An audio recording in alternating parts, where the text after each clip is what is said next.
Chapter 1. Creation of Paradise. In the beginning, before time had a name, the universe hung in a vast silent void, shrouded in an impenetrable cloak of darkness. Then, like a spark igniting an endless flame, the voice of the divine Creator reverberated through the emptiness. Let there be light. Instantly, a radiant brilliance shattered the gloom, bathing the cosmos in warmth and clarity. Over 6 sacred days, God sculpted the world with infinite care, separating the swirling chaos of waters to form the boundless seas below and the vast arching sky above.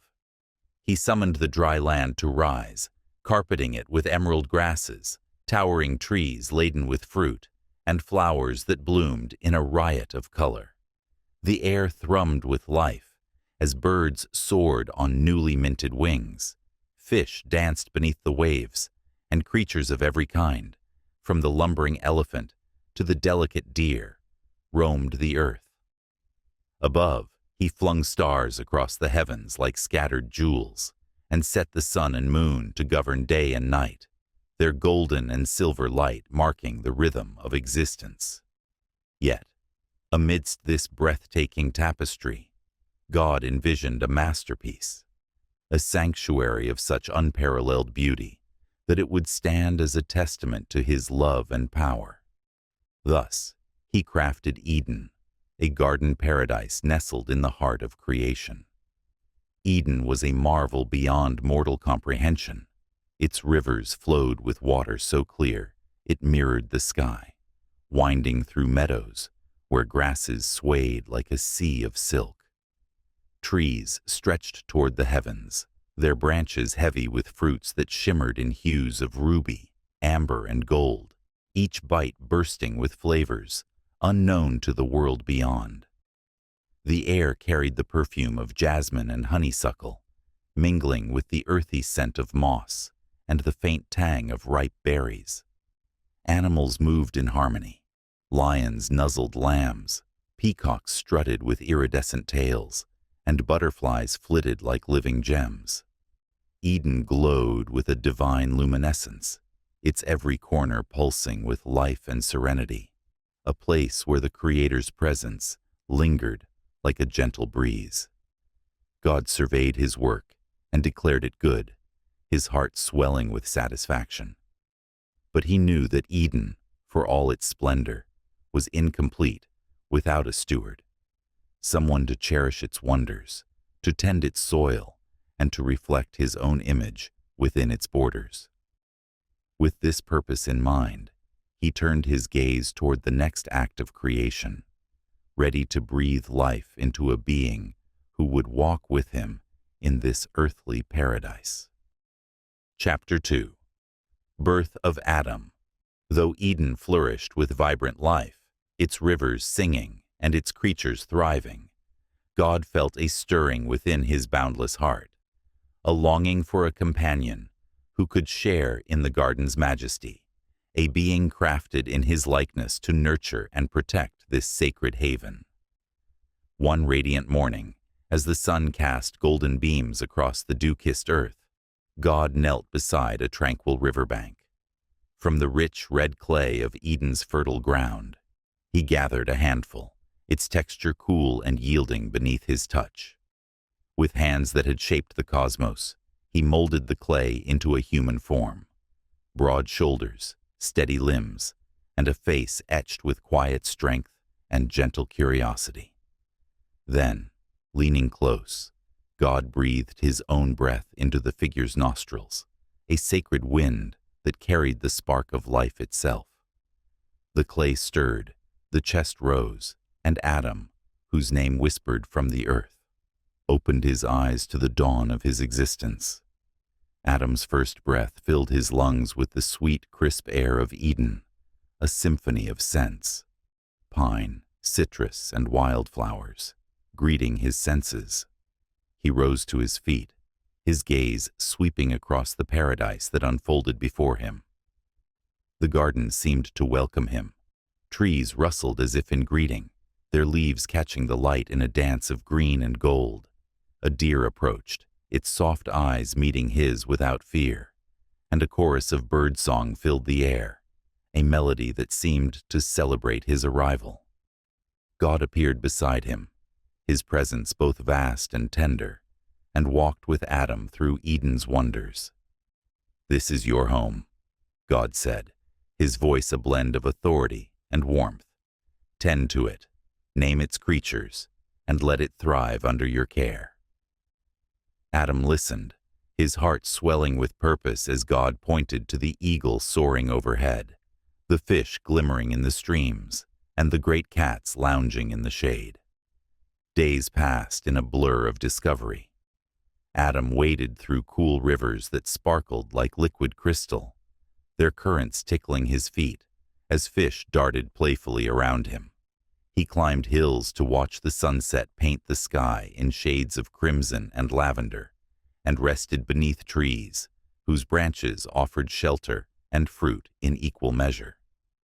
He named the animals with delight, calling the lumbering beast with a horn rhinoceros, the swift-footed runner cheetah, and the tiny singer sparrow, each name a bond between him and the life around him.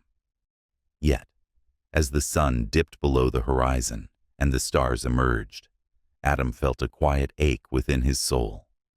The garden was vast and beautiful, but he was alone in his wonder, a solitary figure amidst a chorus of companionship.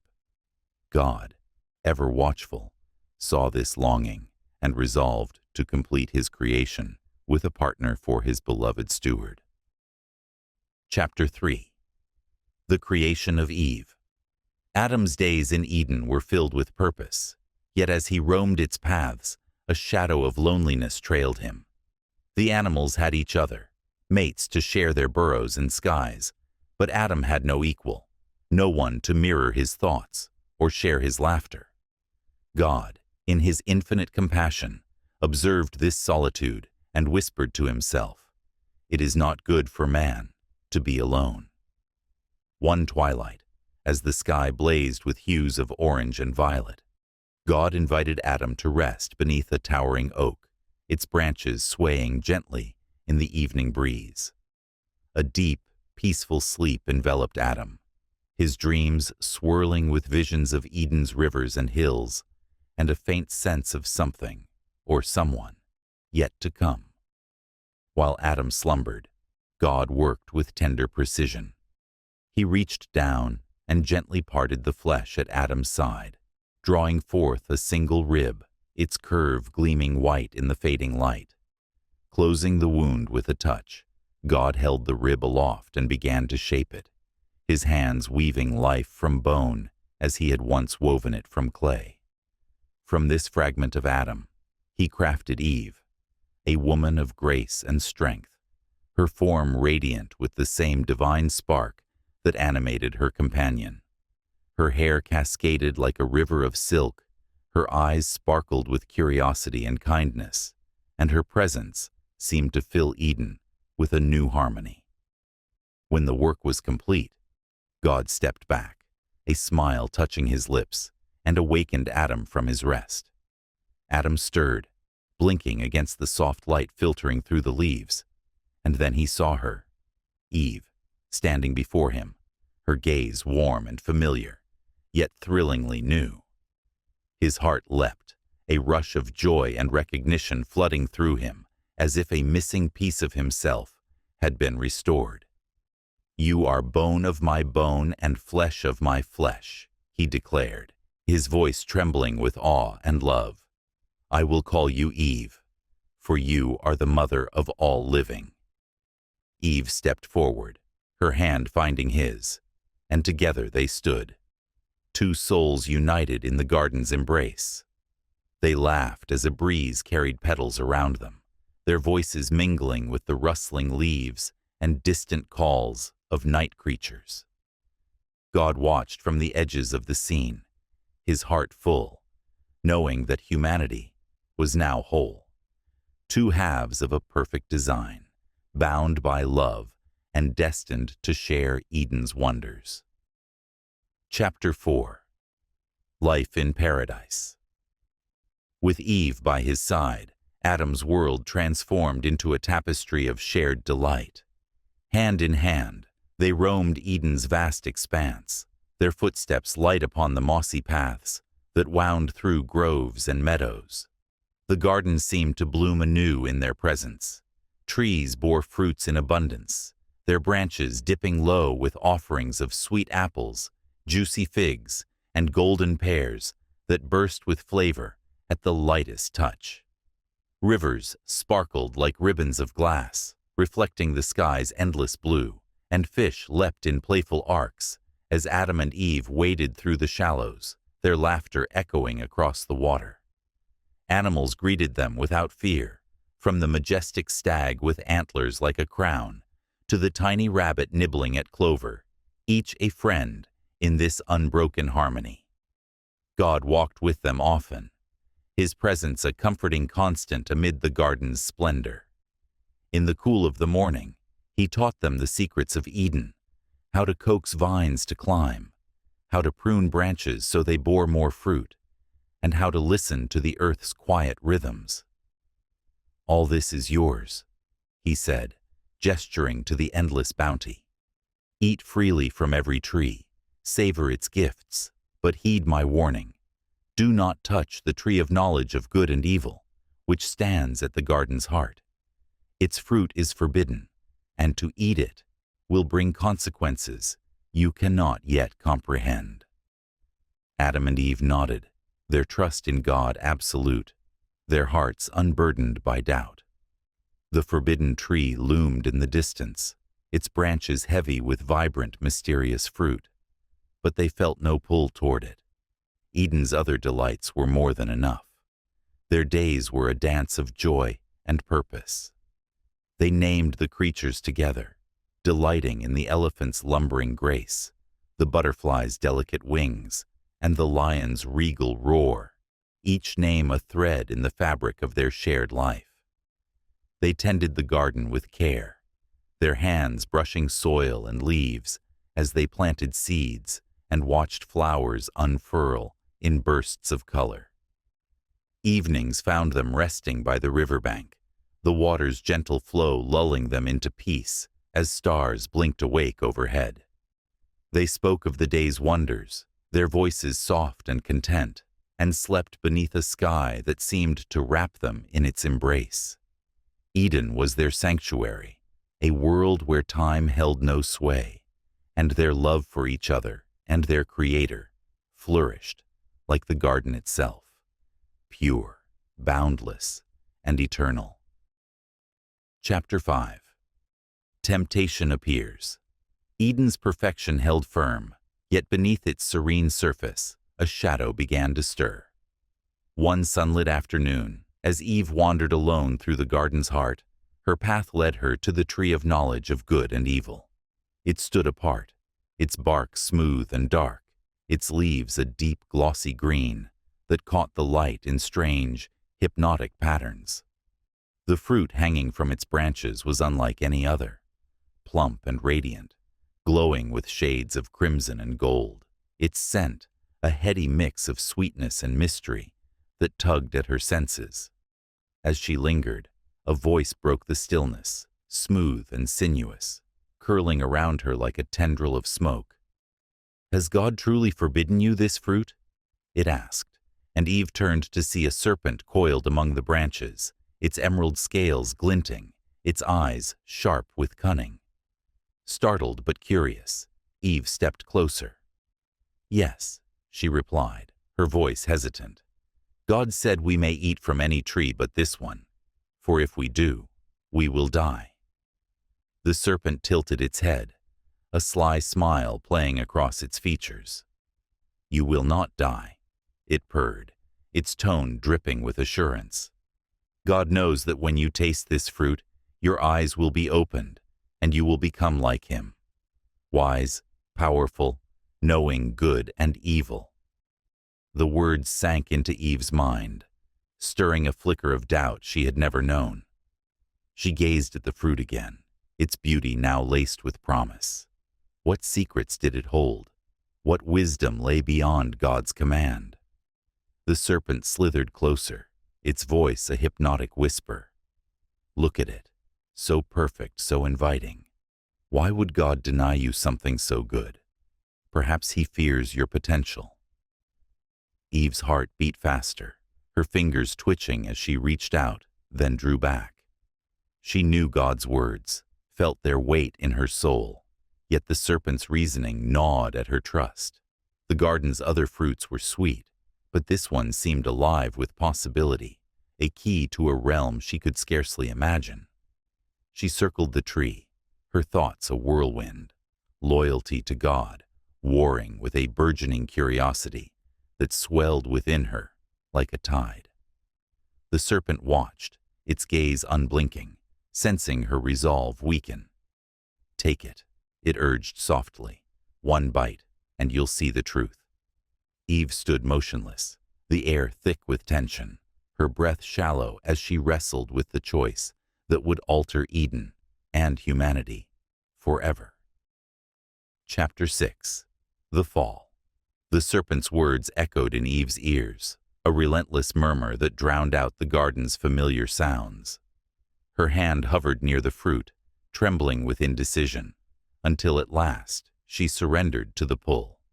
She plucked it from the branch, its weight warm and solid in her palm, its skin smooth and pulsing with a strange energy. For a moment she hesitated, her eyes tracing its curves, but the serpent's gaze held her fast. Slowly she brought the fruit to her lips and bit into it. The taste exploded across her tongue, sweetness laced with a sharp, bitter edge that sent a jolt through her body. As the juice dripped down her chin, a flood of sensations overwhelmed her. Her vision sharpened, colors intensified, and her mind raced with thoughts too vast to grasp. Knowledge, yes, but also fear, guilt, and a piercing awareness of herself she had never known.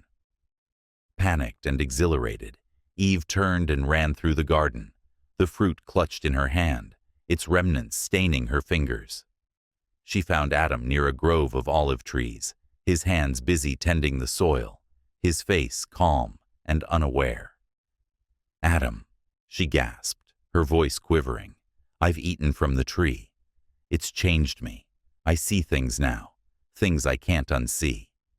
She held out the fruit, its bitten flesh glistening, and Adam froze, his eyes darting between her and the forbidden prize. Fear flickered in his chest, but so did love. Love for Eve, his companion, who stood before him vulnerable and transformed. Without a word, he took the fruit, his loyalty overriding his dread, and sank his teeth into it. The same rush surged through him, clarity, chaos, and a sudden crushing sense of exposure that stripped away their innocence. Together, they staggered back, their eyes meeting in shared shock. The world they had known shifted. The sun's warmth felt accusing, the breeze carried a chill, and their bodies, once a natural part of Eden, now seemed naked and frail. Shame washed over them like a tide, and they fled to the shadows, tearing broad fig leaves from the trees and stitching them into crude coverings with trembling hands. The garden, once their sanctuary, now loomed with unfamiliar edges. The birds' songs sounded like warnings, the rustling leaves like whispers of judgment. Huddled beneath a canopy of vines, Adam and Eve clung to each other, their breaths ragged, their paradise fracturing around them as the weight of their choice settled into their bones. Chapter 7. Confrontation with God. As evening draped Eden in a soft, cooling veil, God entered the garden, his presence as familiar as the twilight itself. But this time, the air felt heavy, the harmony disrupted by an unseen rift. The trees stood still, the animals hushed, and God's heart ached with the knowledge of what had transpired. "Adam, Eve," he called, his voice resonating through the groves, gentle, yet laced with sorrow. "Where are you?" The words hung in the air, a summons they could not ignore. From their hiding place among the thickets, Adam emerged, Eve at his side, their heads bowed, their makeshift garments rustling against their skin. Fear gripped them, their pulses racing as they faced their Creator. "We heard your voice," Adam stammered, his eyes fixed on the ground. "But we were afraid because we are naked, so we hid." God's gaze softened, though his sadness was palpable. "Who told you that you were naked?" he asked, his tone probing yet tender. "Have you eaten from the tree I forbade?" The question pierced Adam's heart, and he faltered, his voice breaking. "It was Eve," he said, desperation tinging his words. "She gave me the fruit, and I ate." Eve's breath caught, tears brimming as she turned to the serpent, coiled nearby, its eyes glinting with defiance. "The serpent deceived me," she whispered, her voice small and trembling, "and I ate." God's eyes moved from Adam to Eve, then to the serpent, his silence heavy with the weight of their confessions. Turning to the creature, his voice thundered with righteous authority. "Because you have done this, you are cursed above all beasts. You will crawl on your belly, despised and humbled, eating dust all your days." The serpent hissed, its form shrinking as it slithered into the undergrowth, its power diminished. Then God faced Eve, his expression a blend of love and regret. "You will bear children in pain," he said, "and your desire will be for your husband, but he will rule over you." Finally, he turned to Adam. "Because you heeded your wife and disobeyed me, the ground is cursed. You will toil and sweat for your bread, and in the end, you will return to the dust from which you came." Adam and Eve stood before him, their hearts splintering under the burden of his words. The garden seemed to dim, its light retreating as their bond with God strained. They longed to plead, to undo their actions, but the truth lay bare between them. An innocence lost, a paradise teetering on the edge of ruin. God's love remained, yet his justice demanded a reckoning, and they braced themselves for the consequences that would reshape their lives forever. Chapter 8. Consequences of Disobedience. The pronouncements settled over Adam and Eve like a storm cloud, each word a stone added to the weight they now carried. Eve's mind spun with the promise of pain. Childbirth, once a distant wonder, now loomed as a trial of agony, a reminder of her choice etched into her very being. Her relationship with Adam, once a seamless partnership, shifted subtly, a thread of tension weaving into their love as roles blurred and hardened. Adam, too, felt the earth turn against him. He touched the soil at his feet, once soft and yielding, and imagined it resisting his hands, thorns piercing his flesh, and sweat stinging his eyes as he fought for sustenance. The garden's effortless bounty was gone, replaced by a future of struggle and mortality. Yet God, in his mercy, did not abandon them entirely. With a tenderness that belied the severity of their punishment, he fashioned garments from animal skins, soft, warm, and durable, replacing their fragile fig leaves. As he draped the coverings over their shoulders, his hands lingered, a silent assurance that his care endured despite their fall. But the final consequence loomed, the one they dreaded most. "You cannot remain in Eden," God said, his voice steady but heavy with sorrow.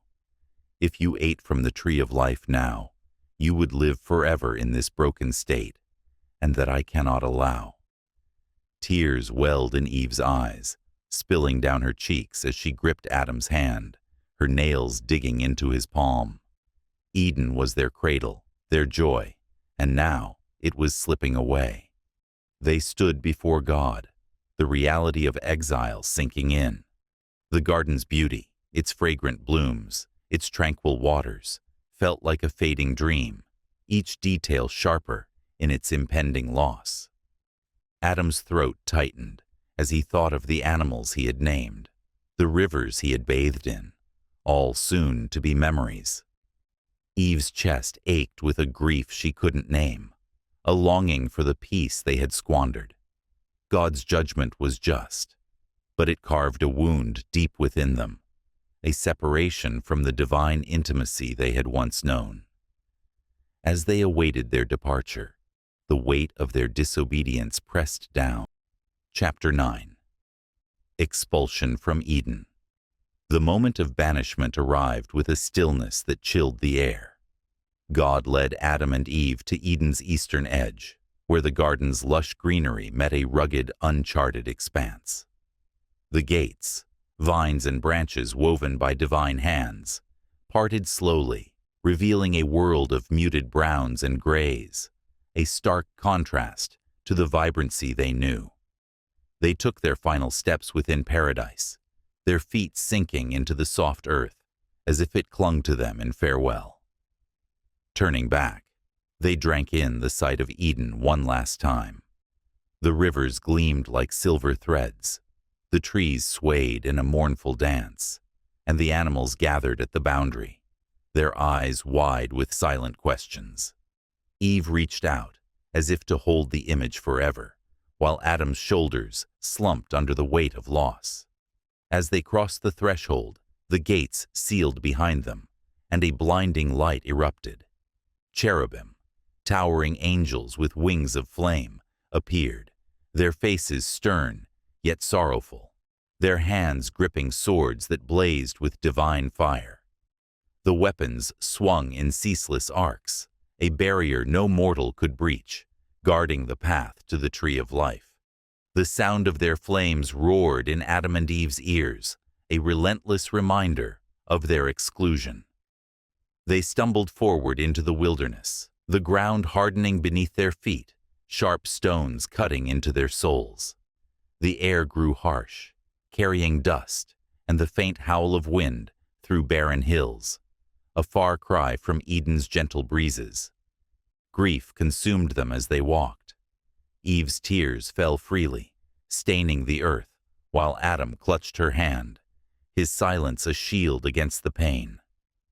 They paused atop a rise, looking back at the distant glow of Eden, now a fading star on the horizon. The world ahead stretched vast and unforgiving. Thorns sprouted where flowers once bloomed, and shadows lengthened under a sky that felt indifferent. Yet, amid their despair, God's final words echoed in their minds, a promise that Eve's offspring would one day crush the serpent, a glimmer of hope woven into their exile. Clinging to that thread, they turned from paradise, their steps heavy but resolute, carrying the memory of Eden into a future they must now forge alone. Chapter 10. Life Beyond Eden. The wilderness beyond Eden was a crucible, testing Adam and Eve with every passing day. The soil, once a willing partner, now resisted Adam's touch, forcing him to break it with crude tools, fashioned from stone and wood. Sweat poured from his brow as he planted seeds, battling thorns and rocky patches to coax forth meager crops, wheat and barley that grew stunted compared to Eden's bounty. His hands, once smooth, grew rough and scarred, each callus a testament to his toil. Eve, too, faced her trials. The pain of childbirth came as God had foretold, each labor a storm of agony that left her breathless. Yet from it emerged life, Cain, Abel, and later Seth, tiny miracles that softened the harshness of their new reality. She cradled them beneath makeshift shelters of branches and hides, their cries mingling with the wind that rattled their fragile home. Together, they built a life from the ruins of their fall. Adam learned to hunt, tracking deer through tangled forests, while Eve gathered roots and berries, her fingers stained with the earth's offerings. They mastered fire, its flickering light a comfort against the cold nights, and taught their children the skills of survival, how to sow, reap, and endure. The world outside Eden was unforgiving, Storms lashed their crops, predators prowled the edges of their settlement, and the seasons swung between blistering heat and biting frost. Yet, amidst the struggle, moments of beauty emerged, the laughter of their sons, the warmth of a shared meal, the quiet strength of their bond, unbroken by hardship. As years turned to decades, Adam and Eve grew weathered, their bodies bent by labor, their hair streaked with gray. They sat often by their fire, recounting tales of Eden to their children, the taste of its fruit, the peace of its rivers, the nearness of God. They spoke not with bitterness, but with a wistful reverence, weaving lessons of obedience and hope into their words. God's promise lingered in their hearts, a beacon through the darkness, and they taught their offspring to look forward, to a day when the serpent's curse might be undone. When their time came, they slipped from the world side by side, their legacy enduring in the lineage of humanity. A story of paradise lost, yes, but also of resilience, love, and the eternal search for redemption.